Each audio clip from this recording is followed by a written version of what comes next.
बिस्मिल्लाहिर रहमानिर रहीम नहमदुहु व नुसल्ली अला रसूलिहिल करीम अम्मा बाद अद-दर्सुस सादिसु वस्सलासून उसूलुत तखरीज বা হাদিস বের করার মূলনীতির 36তম দর্স।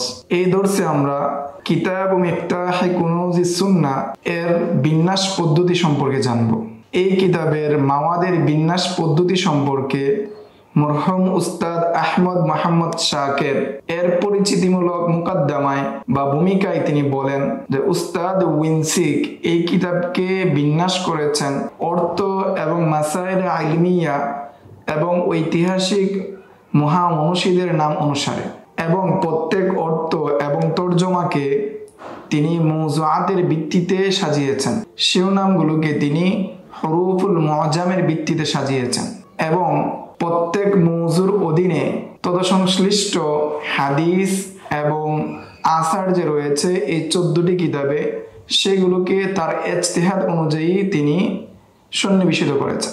এই কিতাবের বিন্যাস পদ্ধতির সুস্পষ্টতার জন্য আমরা বলবো যে প্রথমে তিনি এই কিতাবের ফেহরিস্তকে মওজুআতের ভিত্তিতে সাজিয়েছেন এবং অর্থের ভিত্তিতে সাজিয়েছেন, তবে সেটাকে তিনি লফজ এবং অর্থের ভিত্তিতে সাজাননি, বরং সেটাকে তার মওজুআতকে এবং তার মানিকে সাজিয়েছেন হুরুফুল মুআজ্জামের ভিত্তিতে লফজের দিকে বিবেচনা করে। ফলে এটা ধরে নেওয়া যেতে পারে এটা মওজুআতের মুআজ্জাম এবং প্রত্যেক মওজুআতের অধীনে অনেক ফাকারাত রয়েছে এবং ওই সমস্ত ফাকারাতের অধীনে এই 14টি কিতাব, উপরে উল্লেখিত যে 14টি কিতাব রয়েছে, আমরা গত ক্লাসে যে আলোচনা করেছি 14টি কিতাব, ওই কিতাবের হাদিসগুলোকে ওই ফাকারাতের অধীনে তার মওজু অনুযায়ী সন্নিবেশিত করেছেন, অর্থাৎ তার লফজ অনুযায়ী ফেহরিস্ত তৈরি করেছেন।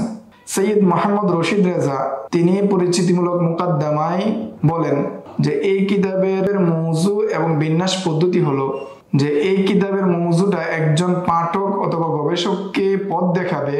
এই 14টি কিতাবে অর্থাৎ সিহা, সুনান, মাসানিদ, সিয়ার, তবাকাত, মাগাজি, এই 14টি কিতাবের যে সমস্ত হাদিসগুলো আছে সেই দিকে তার বিষয় অনুযায়ী একজন পাঠককে, একজন গবেষককে রাস্তা দেখাবে এবং মানাকিব, রাসূল সাল্লাল্লাহু আলাইহি ওয়াসাল্লামের সিফত, অন্যান্য যত বিষয়গুলো আছে এই সম্পর্কে পথ দেখাবে। ফলে আমরা বুঝতে পারি যে মিফতাহু আহাদিসিস সহিহাইন এই জাতীয় যে কিতাবগুলো আছে যেগুলোকে লেখা হয়েছে হাদিসের প্রথম লফজ অনুযায়ী, এই লফজ মুখস্থ করার মাধ্যমে কিতাব মিফতাহ কুনুজিস সুন্নাহ থেকে হাদিস তাখরিজ করা যাবে না। অনুরূপভাবে আরেকটি পদ্ধতি ছিল হাদিস তাখরিজ করার, সেটা হলো হাদিসের যে কোনো লফজের মাধ্যমে তাখরিজ করা।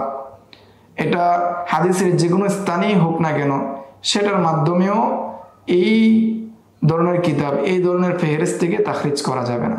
ফলে আমরা বলতে পারি এই কিতাবকে সাজানো হয়েছে মওজুআতের ভিত্তিতে এবং মওজুআতের ভিত্তিতে সাজানো হওয়ার কারণে এটা অত্যন্ত উপকারী বা মুফিদ। এই পদ্ধতিতে হাদিস তাখরিজ করা অর্থাৎ মওজুআতের ভিত্তিতে হাদিস তাখরিজ করার বিশেষ বৈশিষ্ট্য হলো যে হাদিসের প্রথম শব্দ জানার মাধ্যমে অথবা হাদিসের এমন বিশেষ শব্দ জানার মাধ্যমে তাখরিজ করার যে পদ্ধতি আছে সেটা থেকে বিশেষ বৈশিষ্ট্য হলো যে প্রথম লফজ বা প্রথম আলফাজ মুখস্থের মাধ্যমে তাখরিজ করতে হলে অথবা হাদিসের যে কোনো শব্দ দিয়ে হাদিস তাখরিজ করতে হলে প্রথমে আপনাকে একটা বিষয় গুরুত্ব দিতে হবে, যে সেটা হলো আপনার ওই হাদিসের লফজটা বা হাদিসের প্রথম শব্দটা আপনার মুখস্থ থাকতে হবে, আপনার জানা থাকতে হবে।